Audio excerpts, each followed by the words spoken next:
Assalamualaikum warahmatullahi wabarakatuh. Kembali lagi dengan saya di Curhat Filsafat Part 3. Video ini merupakan lanjutan dari video sebelumnya, di mana saya mengutarakan hal-hal apa saja yang membuat saya kebingungan, resah, dan juga galau. Sebelumnya, izinkan saya memperkenalkan diri kembali. Nama saya Ardelia Charunisa dengan NIM 21020466035 dari Prodi Ilmu Hubungan Internasional kelas A, Fakultas Ilmu Sosial dan Ilmu Politik, Universitas Mula Warman. Pada Curhat Filsafat Part 2 kemarin, saya masih memberikan asumsi sementara tentang jawaban dari statement saya, yaitu untuk apa saya hidup. Nah, di dalam part 3 ini saya ingin menguraikan lagi berdasarkan apa yang sudah saya cari dan saya baca mengenai statement ini, dan saya akan menjawab pertanyaan untuk apa saya hidup di dalam part ini. Sebelumnya, izinkan saya untuk kembali melakukan self-evaluation dengan update wawasan dari pembelajaran yang telah dilakukan di dalam kelas filsafat. Di dalam kelas, saya diajarkan mengenai proses terbentuknya suatu ilmu, yaitu berdasarkan data yang kemudian menjadi informasi lalu berkembang menjadi pengetahuan. Setelah itu, terbentuklah ilmu dan muncullah kebenaran dan terakhir etika. Hal ini berkaitan dengan konsep filsafat, yaitu ilmu dalam mencari kebenaran. Kemudian, saya menggunakan proses tersebut untuk mencari tahu jawaban dari pertanyaan yang saat ini masih saya pertanyakan, yaitu untuk apa saya hidup. Ketika awalnya saya mulai mempertanyakan hal ini, saya kemudian mencari-cari data di internet, apakah ada juga yang sama dengan saya, yang senasib dengan saya, yang bertanya-tanya tentang untuk apa kita dihidupkan di dunia ini, dan apa tugas kita di dunia ini saat menjadi manusia. Dan ternyata setelah saya mencari-cari mengenai hal ini, banyak pula orang-orang yang mempertanyakan mengenai untuk apa mereka hidup di dunia. Karena banyaknya orang-orang yang mempertanyakan hal ini di internet, ada banyak pula jawaban dari orang-orang lainnya.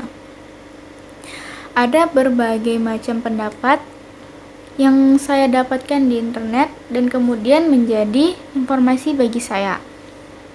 Setelah saya mencari tahu lebih dalam mengenai informasi tersebut, saya mendapatkan pengetahuan dari berbagai sumber yang kemudian pengetahuan tersebut berkembang menjadi sebuah ilmu.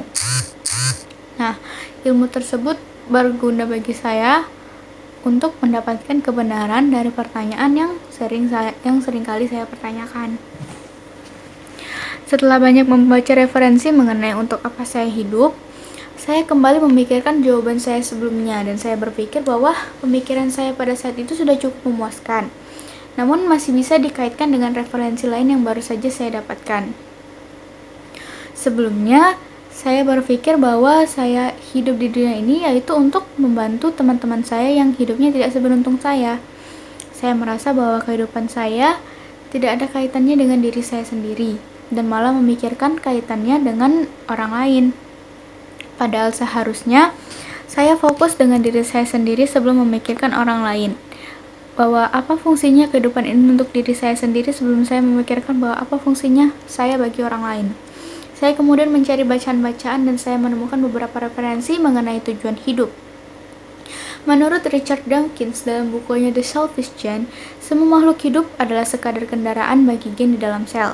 Tujuan mereka adalah untuk hidup selamanya dengan cara memastikan mereka diteruskan ke sel-sel baru di dalam makhluk-makhluk baru. Itu sebabnya, menurut Richard ini, gen yang paling berhasil adalah yang dapat menjamin bahwa kendaraannya bertahan hidup, bereproduksi, dan dapat membesarkan kendaraan gen yang baru.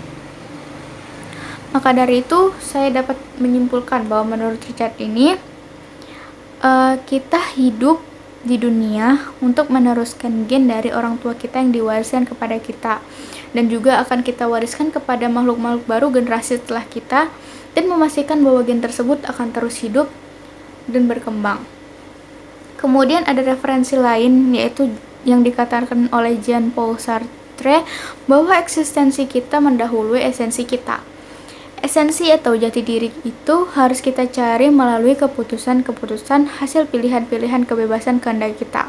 Suatu perjalanan panjang di mana kita terus mencari sampai akhir hayat, walaupun kita tahu bahwa tidak akan ditemukan. Suatu usaha yang absurd dan sebenarnya sia-sia. Saya kemudian mengambil kesimpulan bahwa menurut Jen ini sebenarnya kita tidak dilahirkan, namun kita dilemparkan ke dunia tanpa kemauan kita. Kemudian kita terperangkap ke dalam panggung kehidupan tanpa skenario dan tanpa persiapan apa-apa. Namun berbeda dengan pandangan agama yang saya anut, yaitu Islam. Tujuan kita hidup dan diberikan kehidupan oleh Tuhan Yang Maha Esa ialah untuk menyembah Tuhan, yaitu Allah Subhanahu wa Ta'ala. Dalam agama saya, yaitu Islam, tujuan hidup kita telah ditentukan di dalam kitab Al-Quran.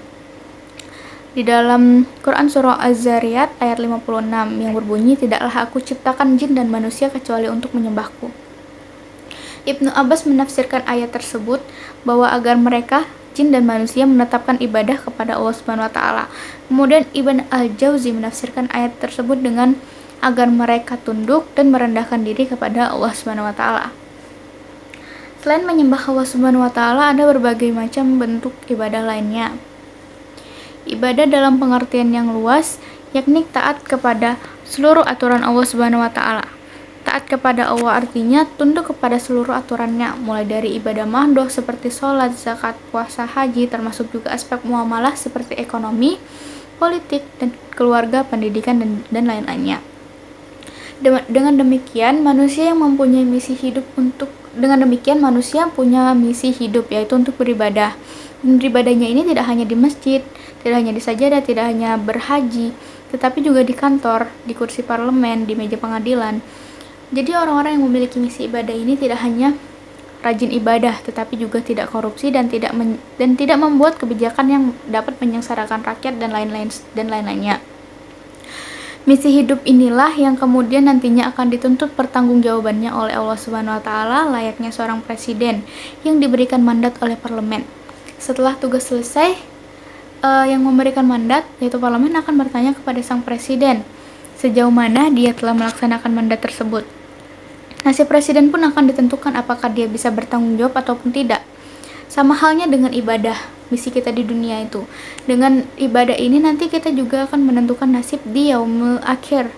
Dapatkah kita meraih surganya Allah Subhanahu wa Ta'ala atau akan dicampakkan di neraka jahanam yang keras.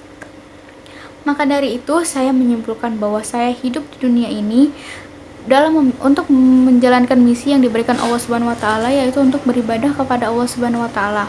Dan nantinya amal ibadah ini akan dipertanggungjawabkan kelak di hari penghakiman. Kemudian juga berdasarkan beberapa pendapat yang telah saya baca dan saya pahami, saya dapat menarik kesimpulan bahwa mengenai untuk apa saya hidup di dunia ini, yaitu saya sendiri percaya akan keberadaan Tuhan, dan saya sendiri meyakini agama yang saat ini saya anut. Jadi berdasarkan pandangan Islam, saya menyimpulkan bahwa saya hidup di dunia ini adalah untuk menyelesaikan misi, yaitu beribadah kepada Allah Subhanahu wa Ta'ala.